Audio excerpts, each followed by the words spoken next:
All right, welcome into Big East Energy Live. I'm your host, Mark Zanetto. Back from kind of like a long hiatus. I feel like I haven't done any shows in a while. I was sick for a little bit. Then my wife had her birthday this weekend, so really excited to be back. Obviously, we had the KenPom, KenPom Day, if you will, right? Came out.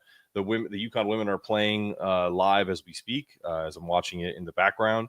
Against Boston College in the doubleheader. The men play this evening. I'll have a live reaction on the men tonight, and I'm kind of doing this in the middle of the women's game because I have the time. I didn't want to wait till it was over because I have a few things that are kind of bump into it later today. But the AP preseason poll is out on the men's side. Big East came to play the Open with UConn at 4, right where the right next to them is Big East champion St. John's, checks in at 5, and Creighton at 21. So not all bad news for the Big East as we go into this season. Really excited about the prospects of covering this team, covering this league for a full year this coming season. We'll all be at Big East Media Day come October 21st. So we have a week and a day away from that. Super excited about that. We're going to dive into a little bit of everything. I have Patrick Madden of Pirate Vibes waiting in the wings to kind of give his thoughts as well. I think it's going to be a really I'm cautiously optimistic about the Big East this year. And the reason why I say that is I have a history of covering mid-major basketball, and a lot of the teams that aren't ranked, that aren't highly evaluated by KenPom, the Xaviers, the Butlers, even the DePauls, even the Seton Halls of the world, are littered with mid-major players that have giant-sized chips on their shoulders that are just itching to get out into play at a P4 or play at the Big East level. And I really believe that is going to be a plus for teams in the future, for coaches in the future, in terms of creating culture, creating value, creating the types of teams that people don't want to play. And it's not, I think in this day and age with the culture that we've created, it's really become, well, how many 5 stars do you have? Or how many, did you get guys in the top, how many top 10 players did you get in the recruiting rankings? I know Dan Hurley likes to call those rankings like outside entities. And the reality is like, you have to have an evaluation system, and some schools are better equipped than others, have more NIL than others. And I think what has definitely been the formula that's created champions and Final Four runs is bringing players back that brought production, but then adding specific pieces to then create holes or gaps that you didn't have that you had in the previous year. So the last thing I'm going to talk about is kind of hearing some rumblings on the UConn side about Colvin Landrew. He's set to make his college decision this coming Wednesday. Question that everyone's asking me is, will it be UConn? I don't have any breaking news, and I'm not gonna spoil anything for anyone that is excited to hear about that. But I'll know a little more tomorrow from the sources that have not steered me wrong on really anybody that we've been going after this year. It looks good right now, but as anyone that's ever followed recruiting in this NIL era or even prior to it, a lot can happen in 24 to 48 hours. So we will see. It's a full day of Big East hoops from the women and the men. And let's bring in Patrick and let's get his thoughts on what's going on with the Big East, and if he feels good about the way where people are ranked, where people are projected in KenPom. I'll pull it up and we'll talk about where everyone else is. Let's get in Patrick right now. What's up, my friend? How you doing? Hey, Mark. How's it going? Good, brother. What's going on? Talk to me. All right. Well, I mean, you had the KenPom come out yesterday. I take KenPom for grain of salt because, as good a job as he does in the analytics, we play the games on wood. We don't play the games on paper. And then you get the AP poll, which is a different entity onto itself. You got pollsters who have regional biases. They have particular relationships with coaches, which allowed Sure. certain teams to get ranked higher than other ones. And then, of course, you had this, particularly at this time of year, the dilemma of a lot of those AP pollsters who are also covering football, so that their focus doesn't get on basketball until either the school that they're covering is out of, let's say, playoff contention or bowl contention, or some of these pollsters don't even pay attention till after the holidays. So, the AP poll right now is obviously something that everyone's looking for, but the value it has in the middle of October is not the value it would have, let's say, when we get to the middle of February. No, I don't disagree with that. I think it's a great summary. I do think though that KenPom has more value than the AP does. And the reason why I say that is because it's really been done over the years as a non-biased tool to figure out predictive analytics for where these teams are going to be, not where they maybe are right this second. And it's really it's I guess you could call it an educated guess, but it's done through code and statistical analytics, and it's not. And coaches use this. It's not like if coaches weren't buying KenPom, the dude would not have as much cachet as he has. Like coaches reference KenPom when they talk about, hey, we're top 100 in KenPom in defensive analytics, or we're the top efficiency team in the country. Dan talked about in his book about the year when they won a national championship, how he felt like they didn't get enough credit going into the NCAA tournament. Number 1 offense, number 3 defense in KenPom. I mean, it's literally written in his book. So KenPom. No one says, hey, we're number 2 in the AP. Like because to your point, it's done in a way where they're splitting time between whether they're writing or they're covering football. The AP has become, in my opinion, kind of a joke in the respect that it's some of the AP writers take it seriously. Some of them just go on, oh, UConn, boom, Kentucky, boom, Duke, whatever. They don't really look at what it is. Like, for example, I'll just go outside of our realm of non-Big East. NC State should be ranked. Like, that's a team that should be ranked, and North Carolina should not. That is a homer. They're 25th. It doesn't matter. But the reality is NC State probably should be ranked and North Carolina should not be. But is that gonna matter in the grand scheme of things? Maybe not.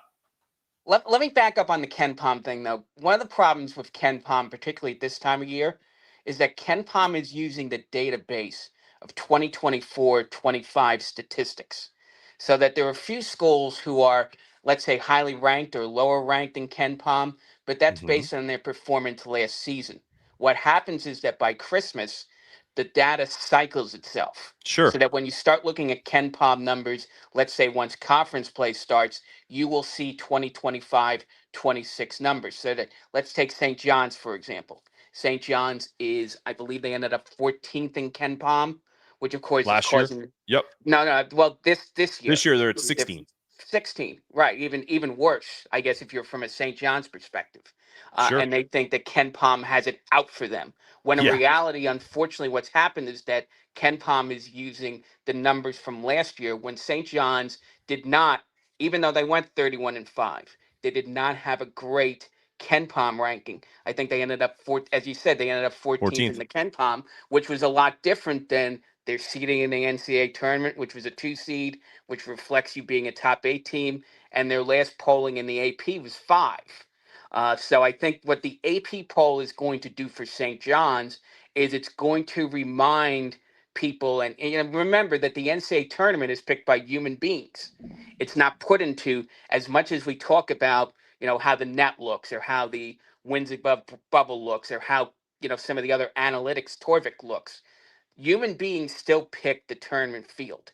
So that if St. John's is, let's say, in about this position when the field gets picked in March, there will be an idea in the heads of the 12 people who are on the NCAA selection committee that they shouldn't put St. John's at a seeding below, let's say, a 2 seed or a 3 seed, because that Mm-hmm. wouldn't reflect what the human beings who watch basketball and think what St. John's is compared to what the computers think St. John's is.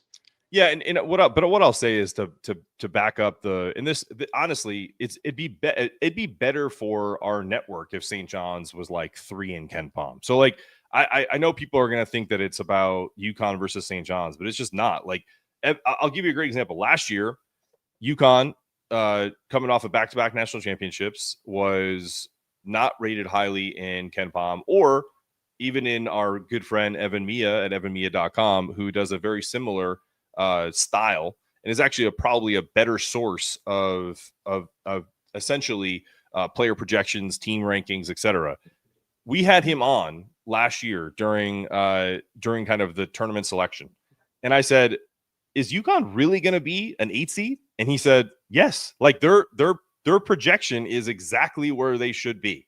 And come to find out, he was pretty damn spot on. St. John's being a 2 seed last year was kind of a surprise to most people based off of their projections, based off of their offensive analytics, because they were like the 68th ranked team in the country last year. Defensively, they were great. But if you can't, it's been proven. The formula has been proven. If you're not, it's one or the other. If you're not in the top 30 in offense or defense on either side, you can be elite at one thing, but if you're not mediocre or above average, top 30 in the other, that's when you start to see the cracks in the ship, right? And so that's the reason why that he had St. John's as like a 3 or a 4 seed, and they ended up losing in the second round as a 2 seed. So even though humans pick, they definitely utilize the Evan Mias, the Bart Torbex, the Ken Pomeroy, and the net to make those decisions. And frankly, I was surprised at St. John's being a 2 seed. I was rooting for them against Arkansas and Cal. They lost, obviously, but it's one of those things where it's also very easy to predict something that you have data on, which is returning players, which is the players that you brought in and they had an impact at other places. When it's all new people plus Zuby Ejiofor, it's a little harder to kind of sort out. And that's why, to your point, in December, when things start happening, it'll kind of recalibrate and we'll have true rankings. But the reality is, right now, that's probably a fair assessment from the computer rankings. And our guy Evan Maya also has them in like the 12 or 13 range. So it's not like he's got them in the top 5 and KenPom has them 16. They're pretty close. That's my only thought. And of course, Evan's using more of a sum made up by the parts, where he looks at players and he plugs player projections in. Correct. He's plugging in the Jason Sonons. He's placing in the Dylan Mitchells. He's placing in the Dylan Darlings. He's placing in the Ian Jacksons and saying, here's what these guys did at other schools. Correct. And if I put them together with Zuby Ejiofor and Bryce Hopkins, this is the result I get. And this is where that comes out.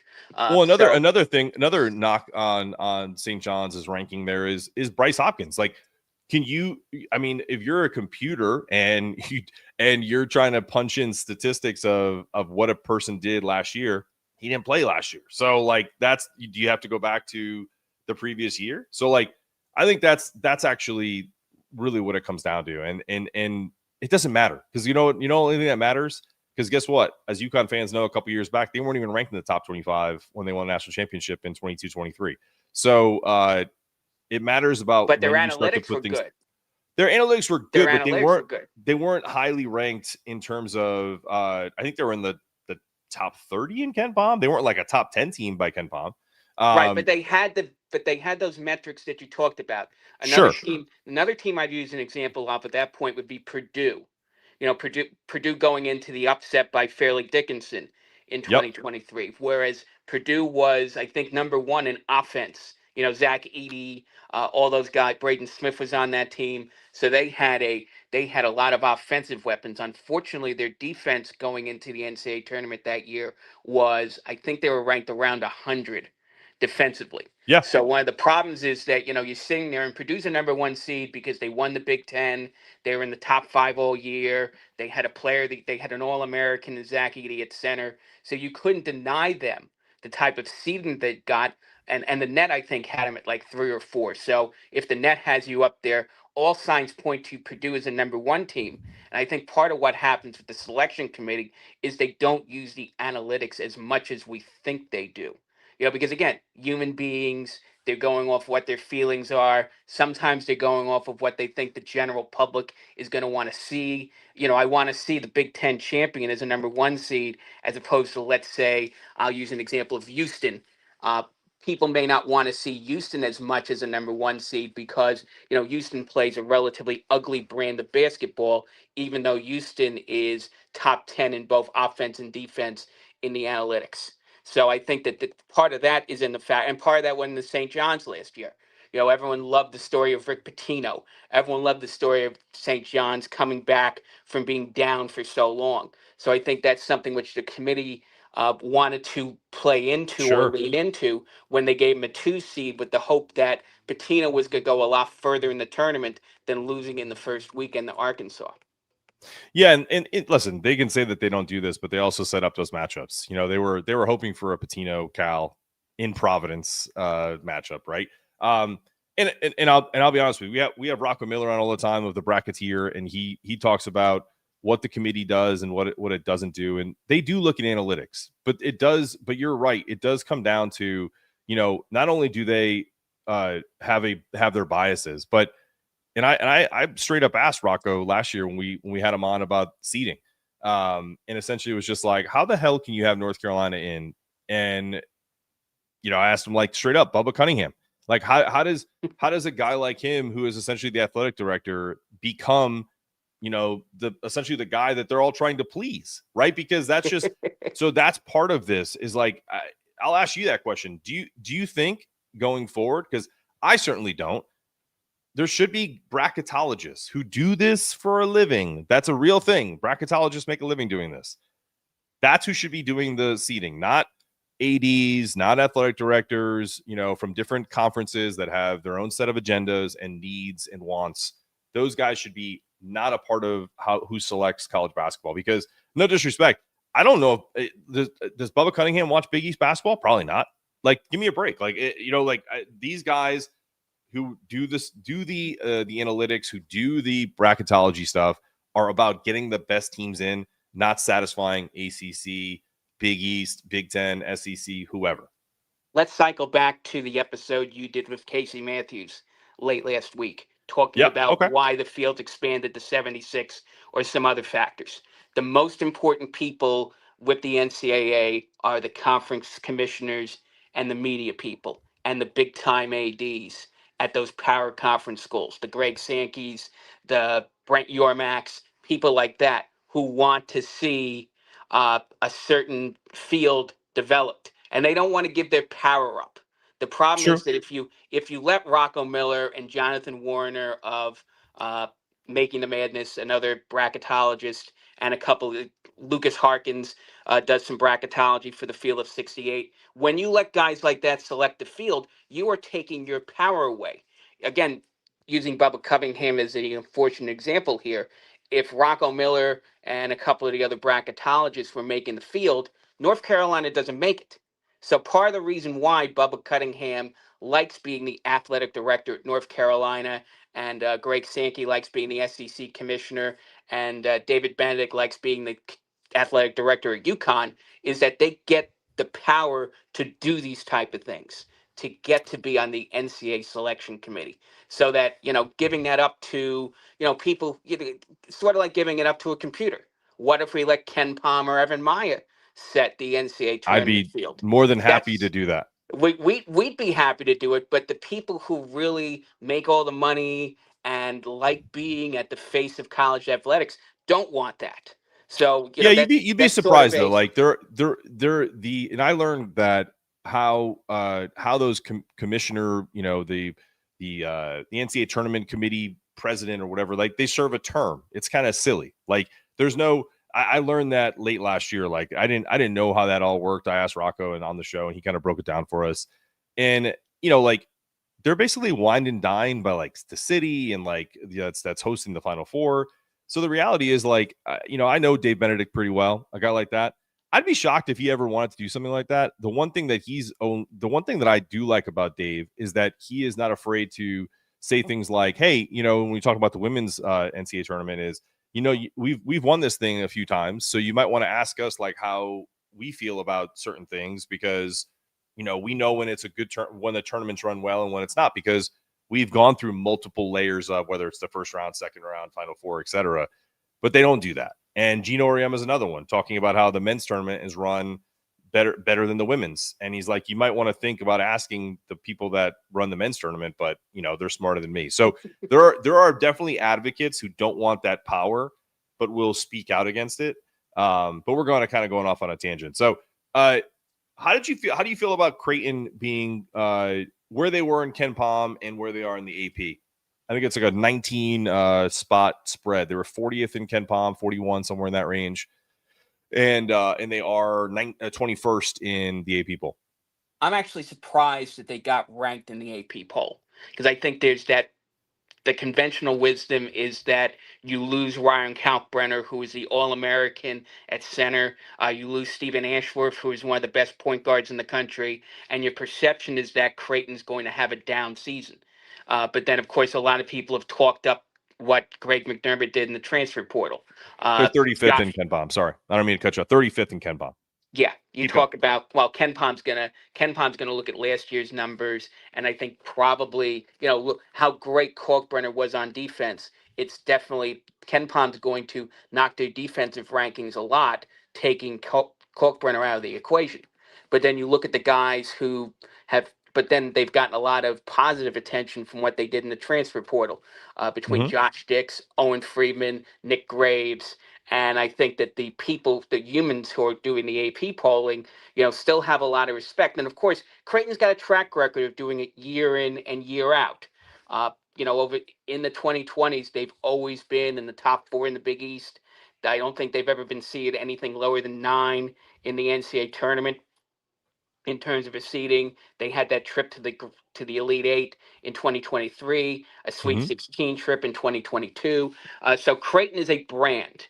And I think that Creighton's getting respect in this AP poll because they are a brand. And it's something where you can trust, because you've got Greg McDermott and you've got basically a bunch of players who everyone who follows college basketball likes, filling up that roster. So I think that, the AP probably, and I agree with the AP. I do think that Creighton is definitely a top 25 team, and is someone who is going to give people a lot of headaches. Very interested in their game of Gonzaga on November the 11th, a week into the season. They have to go all the way up to Spokane for that one, and part of a home and home.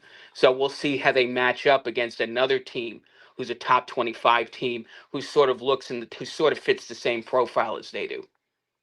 All right, so let's do this really quick, and then we're going to move on from the AP and the computer stuff. I'm going to get away from KenPom, and I'm going to go on to Evan Maya. So if you look at his top 25, I don't know if you can pull it up. I'm going to pull up the AP here in 1 second. Let me pull up the AP poll. AP top 25. Okay, so I got that ready to roll.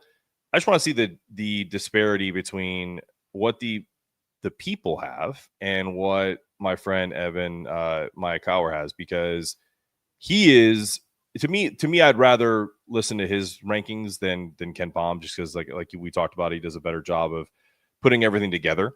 There's a reason why people have subscribed to his website in droves. So he's got Houston 1, for the AP has Purdue 1. He's got Purdue number 2. That's pretty, you can flip a coin there. He's got Duke 3, Duke 6 in the AP. He's got Florida 4. Florida's 3 in the AP. He's got UConn 5. UConn's 4 in the AP. He's got Michigan at 6. They're 7 in the AP. He's got Arizona as a 7th team, and Arizona's 13th in the AP poll. Illinois at 8, and Illinois where's Illinois? 17th. So there's a few big swings here. He's got BYU in his top 10 at 9, and they are, where's BYU? 8, so that he's pretty much spot on with the AP there. He's got Gonzaga as 10, and they have Texas Tech as 10. So you can see how there are some bigger swings, but for the most part, it's pretty spot on. And then you go further down on the list to some notables like St. John's 14 on his list, and they have St. John's at 5. So you can definitely tell, and this is with Evan, he is not doing last year. He's literally putting all of the metrics in of the current team, as if they were to play a game today.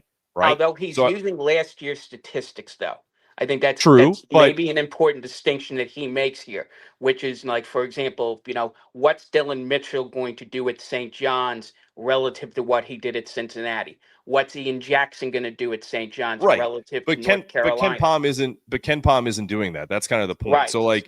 So that's the reason why St. John's is a little higher in his ranking than say Ken Pom, because they're using last year's statistics, and a lot of those guys aren't on the team. So Doesn't mean that the St. John's people weren't unhappy with what Evan Maya did when his rankings actually came out. What was it, about 10 days ago? yeah, So he got the jump on KenPom, and I just remember from people who I know who follow St. John's, basically, retweeted and went after Evan Maya because they're like, how do you have St. John's 14th place? And of course, Evan, being as confident in what he does as he is, he basically said, well, here are my reasons why I don't think John's is that good. And of course, the flip side to that is that, look, nobody in the analytics likes St. John's at all at any point last season. And yet they still won 31 games. They still won both for the Big East titles, both regular season and the tournament. And they were still the 2 seed uh, in the NCAA tournament with what everyone thought had a realistic chance of making it to the Final Four until they got but they tripped up by didn't. Arkansas. So in But that I think sense, but I yeah, I think mean, the what that analytics proves, people can say what they want. But again, to get back to something I said at the beginning, you play the games on a court. You don't play the games on a computer. If you play the right? games on the But computer, Florida's going to play Houston again in the championship game. and Whereas that may be the case. That very very well be the case. But what I'm saying is like in particular with the three Big East schools that are that highly rated, UConn, St. John's, and Creighton, Evan Mia was 1,000% correct on every single one of those teams because they all finished as a round of 32 team. No team made it past the Sweet 16.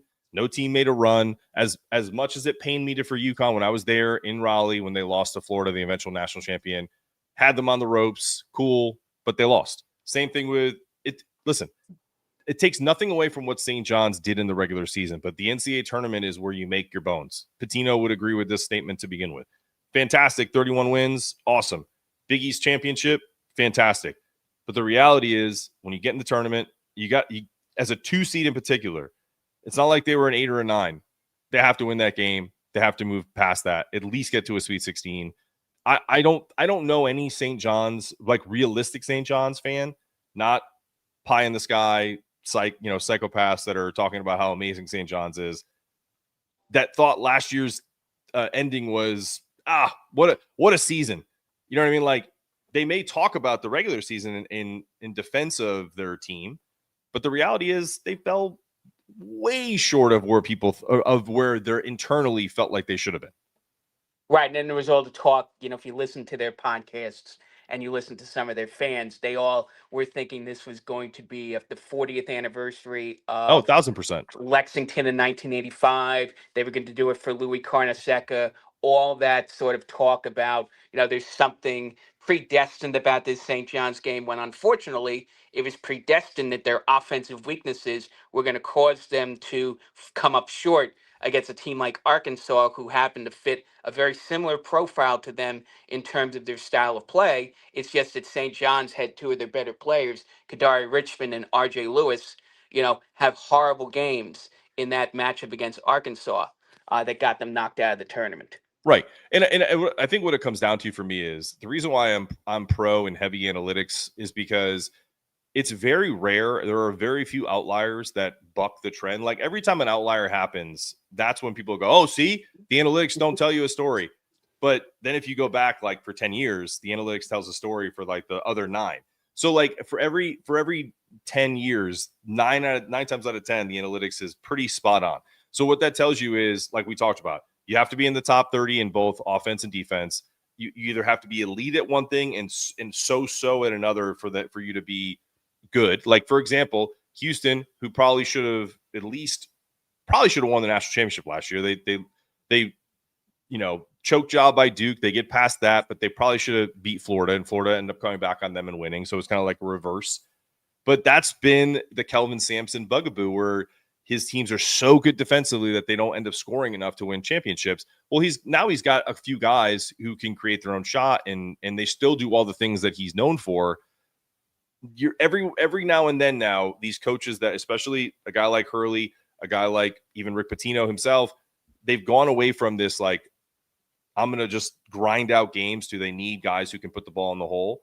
And now these analytics are kind of showing that to be true, where you definitely cannot be one thing or the other. You can't just be an offensive juggernaut like a Gonzaga and be the analytics darling, but then you can't stop anybody. And you can't be the other way. You can't just stop everybody and then can't can't hit the ocean if you fell out of a boat. So one of those things, you gotta have to be in that middle range or be elite at one and average at the other. Which is why I think Pitino focused so much on getting offensive, what he perceives are good offensive players. Jackson, Sure. Shannon, Isaiah Sellers, who we haven't mentioned. He's figuring that he's going to bring in upgrades on offense this season, and then he can teach those guys the defense if they don't need to. Plus, he's got Ejiofor and Dylan Mitchell, who are already elite defensive talents, anchoring his front court. So, that's something where I think that Pitino, I think, is leaning into the analytics. We'll see when his team actually gets on the court with some of the other issues that might be coming up, whether or not that translates to a season that was as good or close enough to being as good as last season so that they're primed to make a deeper run in the NCAA tournament. Yeah, for sure. It'll be interesting to see because, there's been some reports that have come out that, essentially, ball handling and, the idea of not having a true point guard is going to trip them up a little bit. I see you smirking there, but I definitely feel like, look, Rick has said a few fun things, and I'm interested to ask him, if I can, a question next week about the point guard, because it went from, the timeline is, there's no such thing as point guards anymore, to Isaiah Sellers is my starting point guard, to Dylan Darling is going to back him up, and also we've heard that Ian Jackson's learning to play point guard. So is it going to be by committee? Like, you know what I mean? Like that to me is the biggest question with St. John's. It's never going to be about talent. All these guys can put the ball in the hole. All of them are going to be, but is there enough, as they say in basketball, are there going to be enough basketballs to go around? Do they know how to play as a team? That's going to be the biggest thing with this team. Absolutely. And I think, unfortunately, I thought about this today, and I think I said it someplace. They had two really good point guards on that roster last year between Kadari Richmond and Devion Smith. So, when you have that type of talent at the point and you're trying to develop something which can be close enough to that so that, when you've got upgrades at other positions, you can bring up something which looks similar or close enough to it where you win basketball games. So again, we'll see what happens on the court. They have a lot of tests early in the season. They get Alabama the first weekend of the year. Then they go off to Las Vegas for the Players Era, and then they're playing Kentucky right before Christmas. So we will know before they get deep into Big East play whether or not Pitino has figured it out or whether or not Pitino's got a lot of work to do, and he may have some catching up to do to get to the position in the seeding in the NCAA tournament so that he can get St. John's in a prime position to, redeem themselves from what happened last March. So let's bring it to the team I cover, UConn. Dan Hurley, whenever he schedules the way he scheduled the non-conference this year, it tells a story about how he feels about where this team can go. Last year they had a pretty decent non-conference schedule, but it wasn't exactly murderer's row. And the Maui tournament, as bad as they played, even the teams they lost to were not the Kansases, were not the BYUs with AJ Debonsa, the Baylors, like, even though they played Baylor last year, like they just weren't playing. Lost to Dayton, Memphis, you know what I mean? Like Colorado. These are teams, even if they had won, the teams in name only, Michigan State, North Carolina, those are teams in name only. You know what I mean? Like those aren't, in my opinion, heavyweights right now. Like they were, this isn't 2007. We're in 2025, and Hubert's got some work to do, and I think Tom Izzo's team's gonna be pretty good this year. But the point is like this year with the non-conference schedule, going to Kansas, Arizona at home, BYU, plus who they play in the Big East with St. John's and Creighton and others, I think he feels pretty good about this team. What are your initial thoughts as an outsider looking at this roster, and what do you don't know that I can help you with? No. I love UConn's roster. I love the fact that you've got the continuity with Alex Caravan, Solo Ball, Terrace Reed, even Jalen Stewart. That they have a combination of the continuity, and they've managed to find pieces to fit what's missing. You got Braylon Mullins, who a lot of people are projecting to be a first-round draft pick in the NBA draft either this year or next year. Then you've got Silas DeMary, who everyone loves what he's capable of doing at the point guard position.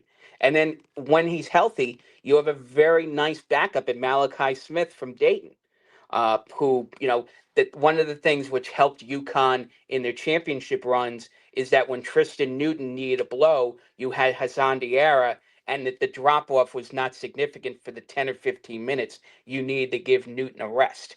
And then you've got a guy who not a lot of people are mentioning in their front line talking about Connecticut, but the youngster Eric Riebel, or Riebe, Zariba. whatever, the guy from Germany, who is someone who... Not talking about him. We talk about him all the time. Well, I know, but I mean, the people who are looking at them nationally have not put Riebe in the conversation. But you put him with Terrace Reed. One of the things about Reed is that unfortunately he's got to figure out his foul trouble situation. But if he gets in trouble, you bring in a guy who might be more talented than Reed in Riebe, and you have a two-headed monster, which looks a lot like the Samson Johnson, Donovan Clingan combo that got Connecticut back-to-back national championships. So I think they have all of the pieces in place to look a lot like those two championship teams, and hence why I think Connecticut fans should be rightfully excited about the possibility of winning their third championship in 4 years. The game you forgot to mention, by the way, was a matchup with the dreaded Florida Gators, Madison Square Garden, Jimmy V Classic. I didn't forget it. I early December. Just didn't want to talk about it. Well, that's the thing. I mean, there's the revenge factor. I'm sure that Dan Hurley has been gunning to knock off Florida, gunning to knock off, I forgot the coach escapes my mind at this point. Todd Golden, one of the other guys who is in the conversation to be the best coaches in the country. A lot of people love Golden. A lot of people think winning a championship verifies what they've thought about Golden for the last 5 years, that he's going to be the next genius of college basketball. So I'm sure that Hurley's got in his mind, I want to knock this guy off. Part of his mentality, his whole life has been trying to be the best. And to you're be a Jersey guy, you know that. Yeah, absolutely. No. No, you're right. I'll. There's a couple of things, not necessarily to correct, but just to kind of to talk through. Like, Eric Riba is a guy that we had on the podcast before he even stepped on campus. He talked with us about the recruitment, about coming to stores. Same with Braylon, we had him on as well. Jacob Furphy, who you didn't mention, another Australian guy who I think people really are more so sleeping on than Eric Riba. I mean, Eric Riba is a guy that is on people's draft boards adjacent. He's not ready yet. But being 7'1" and being able to step out and shoot the three will definitely open people's eyes if he's consistent. Especially the way UConn plays in the freedom of movement, the ability to kind of do ball screens, his ability to flare and or roll to the basket. They can almost do high-low with Terrace. And it's what's so funny you mentioned about Terrace Reed and his foul trouble. Do you know that the reason why one of the biggest factors of him being targeted by UConn is in the Big Ten, he averaged only 2.7 fouls per game in his career at Michigan. So what that tells me is Big East officials are fucking terrible. Samson Johnson is a foul machine. Penalty, Val Ackerman. Don't let Val Ackerman hear. No. Listen, Samson Johnson was a foul machine, and I love Samson. He's an absolute warrior, but the dude caused a lot of his own problems. Terrace is not a hacker. Okay. That dude is a ballerina feat, on 260 pounds of muscle. That dude is legitimately not hacking guys. And so all it tells me is that the Big East officiating needs to tone it down a little bit. As physical as this team is, as physical as this league is, there's a reason why UConn goes into the NCAA tournament and doesn't foul out typically, because it's just a different officiating crew most of the time. And so that to me is such a weird discrepancy. However, I digress. You're 1,000% right. I love Silas. I love Malachi. There's two guys that are on the deeper side of the bench, outside of the Furfies, the Braylons, the Rybas of the world, and they're two mid-major guys that have played a lot of basketball, and I love both of them. Dwayne Caroma played at Lemoyne, and when they played UConn last year in a bye game, he had 12 points and 8 rebounds in like 20 minutes. And I said in a podcast right after the game, I said, don't be surprised if Dan Hurley doesn't go after Dwayne Caroma, because that dude is a baller. And he is 6'8", all muscle, fantastic. He's a German kid too. So the Ryba connection kind of made it almost solidified. He's a grad student. That dude is the type of player that can back up an Alex Caravan at the 4 spot. He can step out and shoot a 3, but he can also bang down low.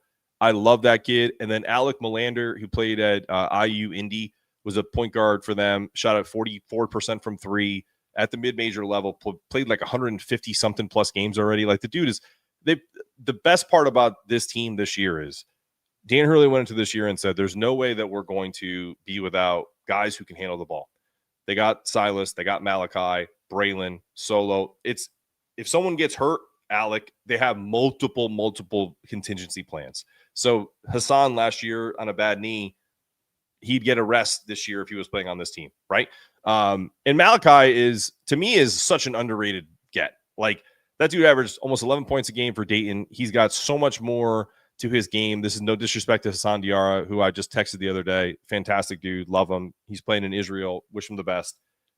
He is a better version of Hassan Diarra. He's got much more wiggle to his game. He can break you down. He can get a bucket if they need it. That's the difference this year is they have a couple of bucket getters if they need it. It doesn't have to rely on the system as much as it did last year. But just remember that DeMary and Smith are both first-year Dan Hurley guys, and Sure, as you speak often, he plays one of the more complicated offenses in the country. but they're He's got older, Patrick. what was This that? is, but they're older. If you're, I'll Right, give you who right, they're but who they're two first year guys for Dan Hurley a couple years back were Tristan Newton and Cam Spencer. So right. it's a little. I would be more concerned with people expecting Braylon Mullins to be like the second coming right Or when away. Ahmed Noah was there last year. Right. Well, Ahmad Noel wasn't the type of player that these guys are, and he's also a 6-foot kid who had injuries and like didn't never got himself going. So like there's the biggest thing that fans do is they prop up guys at a level that is not, the expectation shouldn't be there. But the best thing I can tell you about this is like Silas is coming in as a junior, Malachi's coming in as a grad student. These guys are not, they're not green. They're not, they played some ball. So I think that's the biggest thing. Right, and of course they have Caravan and Ball and Stewart, Mm-hmm. who are going to help them figure out how to play for Dan Hurley. They're going to go. They probably went to those two guys the first week they were working out this summer and said, "Here's what coach expects of you. Here's what practices are going to look like. Here's how he does things in games." So again, that continuity is something I think which people are overlooking about Connecticut a little bit. We fall in love with these transfers. We fall in love with, Oh yeah. St. John's, the Mega Hall. Let's hear about Jackson. Let's hear about Sellers. Let's hear about Mitchell. But Connecticut had 3 or 4 guys in place already who are elite Big East players. Mm-hmm. Elite college players, so that they have a continuity that puts them at least a step or two ahead of where St. John's is right now. And the question is whether or not Patino can get a roster full of basically new players, almost all new players, up to that speed with Connecticut. Of course, one thing St. John's has in it as sort of something they can put in their back pocket is that they don't see Connecticut until the first week of February. So they'll have most of their Big East, at least half their Big East schedule, and they'll have their non-conference. So they'll have at least 20 games playing together before they have to face Connecticut the first time at Madison Square Garden. I think it's the first Friday night in February, if memory serves me right. And then the second game is the last Wednesday in February, the 25th, up in Hartford. So those St. John's, Connecticut games, St. John's has a little bit of an edge. Whereas if they had scheduled St. John's, Connecticut for one of those December games or in the first week of January, Connecticut would have a bit of a step up because they do have that continuity. A lot of those guys have played together, whereas a lot of those guys for St. John's haven't played together, and they will probably need at least some part of the season to catch up to the learning curve, not only what Pitino's expecting of them, but how they play together as a unit. Yeah, and my thing is that you know, when it comes to UConn versus St. John's, or even UConn Creighton this year, because I do love Creighton. I think Josh Dix and Owen Freeman are huge gets, especially Josh Dix out of Iowa. And then, like the point guard whose name escapes me, Nick Graves. Yeah, listen, I think he's a really solid add out of Charlotte, a good, American Conference player. It's a little step up from the mid-major ranks. I think they're going to be good.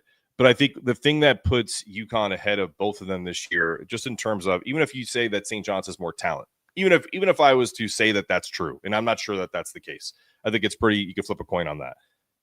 UConn has more depth in continuity depth. And so the last year, I was specifically there in the media room when this question was asked of Rick Pitino. UConn got out to a game in stores against St. John's in February where they were up, I think, 15 or 17 points like that. It was lightning. Jalen Stewart went 3 for 3 from three. Solo was 2 for 2. I think they're shooting like 79% in the first 5 minutes. And Rick Pitino called timeout and essentially told his team, we're pressing the rest of the game. And what that did is him knowing that eventually the legs of UConn were going to be fried. And that's what he said in the press conference. There were literally every question that was asked after that, Rick Pitino said, I just answered what we did. Like, he didn't have to say anything else, because that's really it. Sometimes the simplest answer is the best. And for him in that situation, it was, this team doesn't have the depth to handle our pressure, nor the point guard play to kind of get through it. And eventually, I think St. John's ended up winning by 5 points. So it worked. And that was the end. They're not going to be able to do that this year. You're not going to be able to bully this UConn team this year. You're not going to be able to bully them defensively down low with Terrace and Ryba, Karoma. Alex is beefed up. Now we have bigger guards. Like, it looked like last year a high school team versus a JV team when it came to point guard play with St. John's. And that's just not something that is going to happen this year. And I think you could say the same thing to a certain extent with Creighton, because Creighton did something similar to us in the Big East tournament semifinal. So I really think that UConn answered all of the questions that were asked at the end of the year with roster construction. And as you said, now they got to prove it on the hardwood, which is going to happen tonight against Boston College. And the real update on the UConn women, they are up 54-35 against BC. Sarah Strong is there's nothing that can be said about Sarah that isn't true. Like, she's just such a phenomenal player. And they added Sarah Williams, who's on the line right now, as a Big Ten Defensive Player of the Year. Gino has got a loaded team. It's going to be a fun year to cover the women. Crying about the transfer portal the last couple of years. But you know what, the thing is he just gets a couple of kids who want to be on championship teams. Like, he doesn't go transfer portal heavy. Like, it's 1 or 2 players a year. Right. It's for years before he won that title last season, he's been complaining. And I don't know if you're speaking about his own team or he's looking at other Big East teams or other teams around the country regarding the fact that the transfer portal gutted teams. And you would never, like the SEC teams, for example, and we've talked a little bit about this on Pirate Vibes. The SEC is the preeminent conference in women's basketball. No question about it. Whoever Kim Mulkey wants, Kim Mulkey almost gets. That's not always true, because they beat her out. That's UConn beat her out for Sarah Williams. Almost everybody Kim Mulkey wants, Kim Mulkey gets. A lot of people want to play for Dawn Staley at South Carolina. So the fact is that, you do have to watch your own and the players that you want. But of course, when you're UConn and you've got the power of that brand, the national championship, the NIL, that AZ Fudd commands, the NIL that Sarah Strong is going to command, and everybody else along the line. UConn is that's why UConn won the championship, and that's why they're probably the favorite, depending on how much you want to make them the favorite to Oh my repeat this God. season. It's Patrick. That's the question. It's in, we haven't done a show together, but I can tell you right now, if UConn doesn't go undefeated this year, I would be shocked beyond all recognition, because they're playing a sloppy game right now against BC and they're up 17 points. Like, they could play poorly. They could literally split their team up and have the first 7 be the number 1 team in the country. And then Does that Notre the Dame back game 8, scare you in January? no. That Notre Dame None. Hidalgo Not has one. beaten you 2 straight years, and I'm not saying I would There is pick no Notre team Dame that over scares me. UConn, but I'm just 1 through saying that 15, 1 through 15, there is not a better roster in the country, and there is not a better player in the country than Sarah Strong. And then on top of it, you have AZ Fudd to be in your number 2, and then you have who's having like a subpar game right now, but it's their first game. Blanca Quinones, who's going to be the next kind of star at UConn out of Ecuador. Sarah Williams, Kaylee Heckel, who backed up Juju. I'm with you. I wrote that. I wrote an article about them. I wrote an article about them 2 or 3 weeks ago, and it's clear to me from what I saw going into that this is probably the elite program in the country this year. It's just a notion of you have to win 40 games. 40 games to go. Yep. 40 games to go undefeated, and that's we go back to when UConn was doing that regularly at the peak of the Ariema era, when he wins 117 games in a row. And then he was going to get to 119 and ran into that Mississippi State team. What was it, 2017? I don't want to get the year wrong, but I remember them losing that game in the Final Four. 2017, I believe. Yeah, the Mississippi State team that a lot of people didn't think had a right to beat Connecticut. So that's the problem. But you run into that one game when Team X, Notre Dame is the team I'm using as the example because Hidalgo's an All-American. So that Notre Dame plays up to their level, and they've done it 2 straight years. So they don't have the fear factor. But Patrick, you're forgetting a big thing here. They don't have Sonia Citron. They don't have I forget her name off the top of my head now. They had a 3-headed monster the last 2 years. Hannah Hidalgo is a great player. She's not Caitlin Clark. She needs help, and she doesn't have the help. At least, even the Caitlin Clarks of the world never won a national championship. So, like, the thing about UConn, it's what this team is. It is a classic Gino Auriemma team of strengths and numbers, where it doesn't matter who your star is. Like, it could be AZ, it could be Sarah, could be Sarah Williams, could be one day, it could be. I mean, ask Iowa State, who was the best player on the court last year. It was Ashlyn Shade, who had 20 points in the first quarter. So, like, when you have so many options and it leaves so many people open for open threes, for open layups, and on top of it, they're going to press a lot. First off, in the Big East, notice the fight we're having here. The fight we're having here, Mark, is whether they go 39-1 or 40-0. No, they're going to be much better than everybody else. I mean, I think again, the aura of the undefeated season is something that UConn fans can appreciate because Gino's done it 6 times before. So the fact that I don't want to say that's the standard, but I mean the point is we know how great. We look at all the Breanna Stewart, Nafisha Collier, back to Sue Bird. You can even go to Rebecca Lobo, who was on the first undefeated team 30 years ago. So I mean, you look at that. You look at the legends who have played at UConn, and the idea that and I don't think people are being hyperbolic when they say Sarah Strong belongs to be in that conversation. AZ Fudd belongs to be in that conversation, and maybe at some point a player like Quinones belongs to be in that conversation.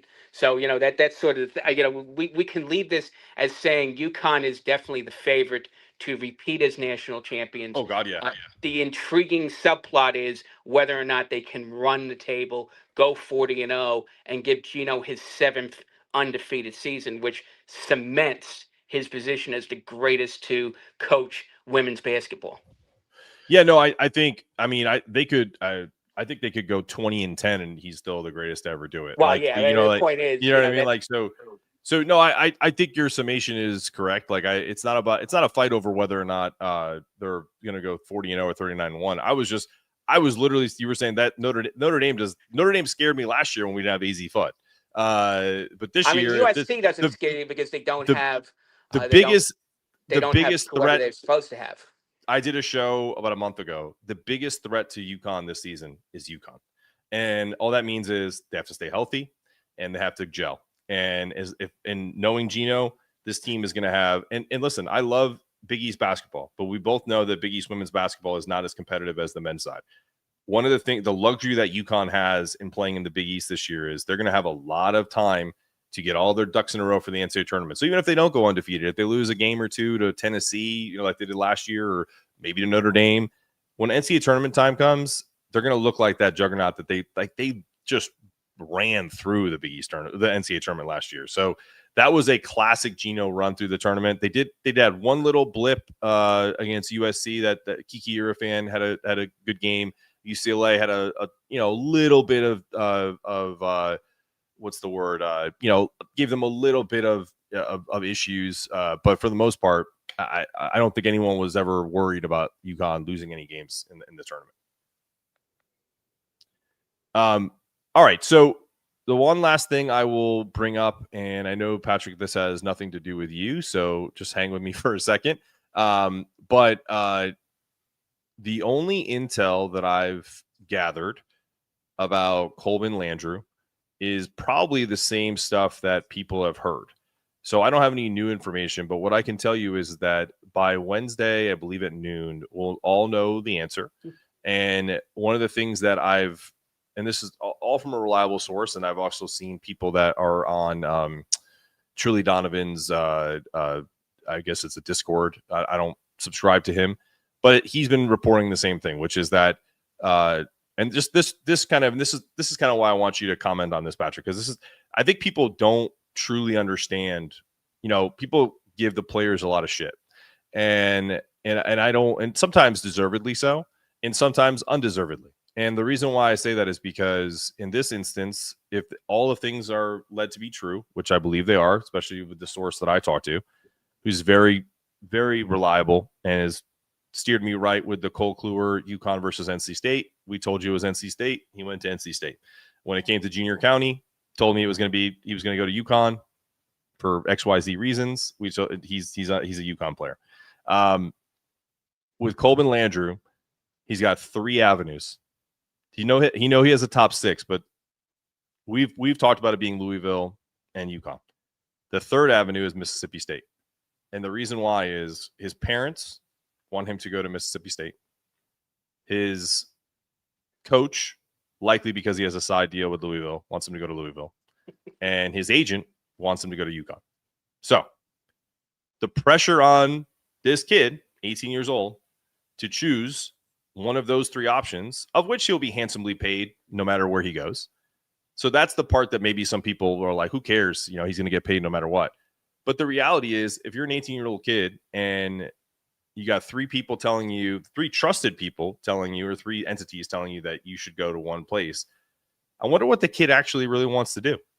So, and some reliable sources are saying that UConn is leading, and that Louisville and Mississippi State are now putting a lot of pressure on, maybe adding more money into the fray. Who knows?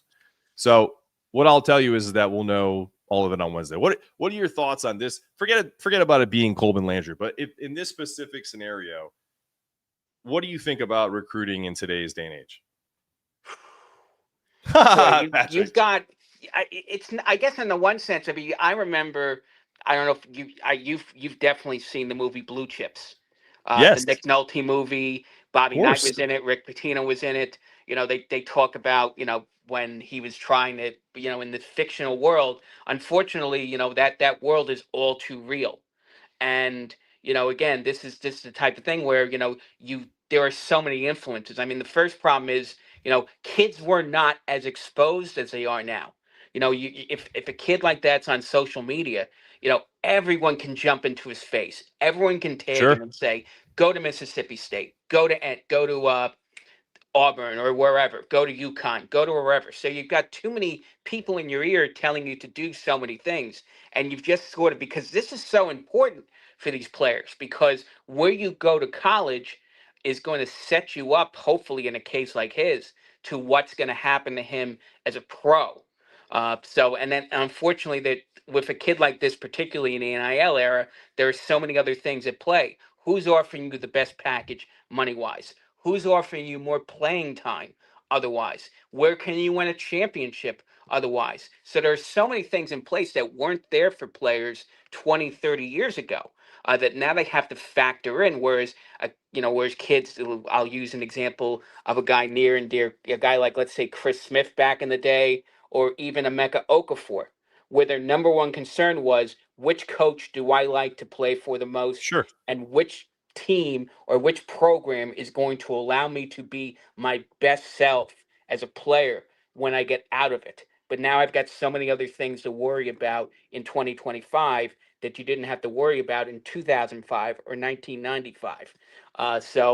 Again, and one other point that I thought about with this is that you look at Dan Hurley, and you look at a guy like that who's like, does he want a kid like this who's got so many things Yes. going on? Can he Yes. make a connection? And he talked about this in a couple of interviews he did last year. I look at the parents. I look at the Right. people who are part of the entourage. And do I want to be in a situation like, look at the support he gets online from his current players? Solo Ball's parents prop him up. Jalen Stewart's parents prop him up. Sure. So he gets so much support from the people who are around his players, that if this kid, for example, chooses to go to UConn and his parents wanted to go to Mississippi State, are they going to spend the year or two that he spends at UConn, backbiting because, oh no, he got benched in this game, No. or he's not I starting? Is that the type of thing Hurley may or may not want to deal with, or he yeah, wants guys who are all I, into UConn? I can answer that question for you because, one of the things that he did this year in particular is every player that's on this roster is 1000% all in.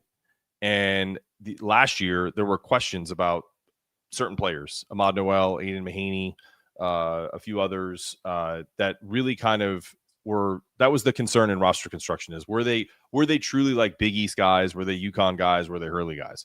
And with a kid like Colvin, I think the biggest thing is really, and this is just from what I've heard, and this is not a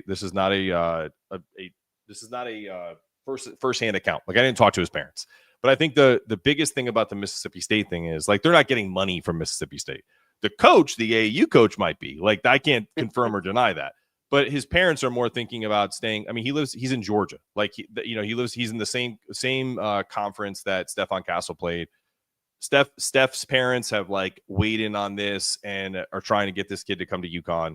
So like I think sometimes the connections and the network that you come from also begets a little bit of, okay, so your parents didn't think UConn was the best spot. Who cares? You're coming. You know what I mean? Like I think that's the biggest thing is like it doesn't have to be your dream school for it to be the best place for you. And I think sometimes the kid sometimes will prove to his parents that this was the best spot to go to. And if he does go to, because I don't even think Mississippi State's really a realistic spot. It's more just about staying closer to home and where he lives at. And I also think that Louisville is the biggest threat to this, whether he goes to the Big East or he goes to the ACC, because as much as money is a factor in all this, from everything we're hearing, it's reasonable numbers. This is not like hey, I'll come to UConn if you up the NIL by $1 million. Like that's just not happening. So we're not at that stage anymore. This is simply coming down to who does he want to play for? What is he going to pick? So that's all that's left. There's no more like really meat on that bones. Dan is all in on this kid, and part of that is because he's a tough ass kid. He's a former all-state football player in Georgia, as well as an all-state basketball player. The kid's So a he can freaking chest bump him and the kid yes. won't No, fall down. that's the thing, man. Like but that's why they like this kid a lot. Like it's not a kind of a silly thing, but they know he's Big East ready. Like there's just not a kid in, a couple kids, like even like, I maybe they're still in on this guy too, like a Dylan Mingo from Long Island, great player, very lanky, very kind of probably hasn't come into his body yet. Like this kid Coleman Landry is built like Steph Castle, like a man. Like it's not he doesn't look like a boy. And so I think that's part of the reason why they're very high on him, 17th in the country, 4 or 5 star ish. And if you notice, Dan very much like the Indiana football coach Kirk Cignetti, doesn't love to draft or pick up stars. Like he wants guys who can come in and turn into stars when he gets them. But that's what he had to do at Rhode Island, and they had to do at UConn Yeah. before he started winning national championships. He had to take lesser talent, and Tristan Newton is Exhibit A of a guy who James not a Spencer. lot of people respected. Well, Newton's the guy I'm thinking off the top of my head. Yeah. Newton's a guy who not a lot of people thought was an elite point guard when he picked him off of the transfer portal from East Carolina, of all Yeah. places. But Hurley knew what he could get out of Newton, and that's why Newton became, what Newton became, and got them to 2 national championships. Because Hurley knew that he could make improvements in Newton's game and how he would highlight Newton so that Newton would be the best version of himself. Yeah, no, and I think there's a big list of that. Tristan's a great example of it. Steph Castle's one that I think if he went anywhere, he would have been a top 5 pick in the NBA draft. But the coming to UConn showed the type of player that he could be outside of just himself, and I think that's what made him so attractive to an organization like San Antonio, who saw that him playing at UConn, playing a team first style of basketball, and not jacking up 20, 30 shots a game. If he went to play at Memphis or Arkansas or someplace else, that this was a guy that they could, have culturally come in and be the type of player that they want right away. And I think that's part of the thing that people love of the guys like that, follow the team like myself, love about Hurley is that he will, during media availability, Patrick, I don't know how much of, I know you're crazy into this stuff as much as I am, but listening to his first media availability this year, he was so close to going rogue and saying, a few players, outpriced themselves money-wise, NIL for us. You know what I mean? He was very close, and he was like, I'm going to stop before I get myself in trouble. And so as honest as Dan is. But he's not wrong. I mean, but I know that. But what I'm saying is, as honest as he is. Numbers, if you hear some of the, like Donovan Dent. He's telling, for example.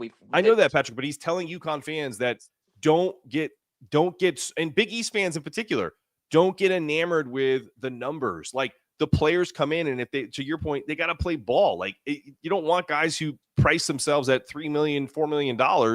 And then what are the expectations when you come in? You're already making NBA money. Absolutely. I think that's exactly, again, I think that he's found the sweet spot in this NIL era to building championship teams, whereas some of his other colleagues at the top of the level have not quite found, even Rick Pitino. As great as people love what he's found in the transfer portal, he still only has one NCAA tournament. He still has only won one NCAA tournament game in the 2020s since he came back. And that includes his Iona days when he had 2 legitimate chances to win a first round game. So again, you can say, hey, Pitino's still one of the best coaches in the country. Hall of Famer, can't take that away. But can he get to a Final Four in this day and age in the NIL era, particularly because he's got all the money in the world backing him up with Mike Repoli? So, we'll see how that plays out over the next few years. All right, my friend. Well, listen, this has been Big East Energy Live. That's Patrick Madden, a co-host of Pirate Vibes, jumping in with us today. Really appreciate your time and jumping in on just a random Monday afternoon. The UConn women are dominating as per usual. Easy Fud hasn't missed a shot yet. I mean, dude, we're in for a special season. Couple quick things. That QR code right there is for Jim Calhoun's new book. Every UConn coach ever is writing a book, and I want you guys to click that QR code. I got it right here. This is my signed copy from Coach Calhoun right there. Appreciate Coach for doing that. Probably love him more than I can even describe on a 2-second promo. The guy is the reason why I became a UConn fan in the late 80s with his dream season in 88, 89, 90, first kind of foray into the Big East there. Also, If you are interested in our Discord, there's a QR code for that as well. Check that out. That's for just normal banter about the Big East, but also we have a betting platform that if you guys want to take advantage of, you're more than welcome to. And last but not least, certainly not least, another QR code for you. This is to donate to the Connecticut Alliance of Boys and Girls Club. If you're a small business and you would like to sponsor our podcast, a very healthy portion of those sponsorship dollars go to the Connecticut Alliance for Boys and Girls Club.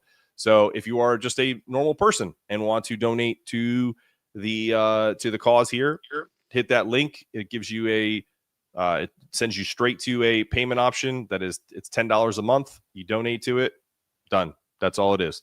So would love for any businesses to kind of help us out with trying to get some more funding to the Connecticut Alliance of Boys and Girls Club outside of what they normally get. So I'm going to leave that up as we go.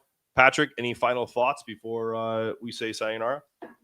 Not really. I think we sort of, this is, of course, games actually start getting played for real in 3 weeks. Yeah. So all of this stuff, we talked about this in all of our podcasts, which is that we've been talking about hypothetical situations. We've talking about things that we've hoped for, things that we're worried about. But come November 3rd, when Connecticut hosts New Haven, I think, playing their first The game Chargers as a Division I team. Seton Hall's playing St. Peter's, and then of course you've got the big game in Las Vegas late that Monday night when Villanova plays BYU and AJ Desbanta in his first college game. So really getting excited about the game. The fans are getting excited about it. I'm getting a lot of traction on some of my other social media about certain stuff going on in basketball. So people are starting to feel that waiting those 6 months, we're finally, coming out of hibernation soon. So very excited for when things tip off in a few weeks, and we'll see where things go. Because once college basketball season starts, it's a runaway train. 2 games a week, Oh, yeah. 5 months until we get to the Final Four in Indianapolis in April. Absolutely. I'll sign off by saying Kaylee Heckle no, that's not Kaylee Heckle. That is, oh God, who is that? She's wearing a mask. I can barely tell. I don't know if that's Morgan Shelley or if that's, that could be, I can't think of it. Doesn't matter.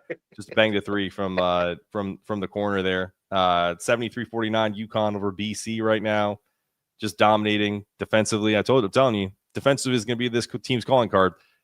Get that QR code. Make sure you're donating to the Connecticut Alliance of Boys and Girls Club. And we will see you next time. Probably going to do a live show later when the UConn men's game is over against BC tonight. As always, we hate BC, so hope it's a double dip of just destroying them this evening in the Mohegan Sun. See you next time. Woo!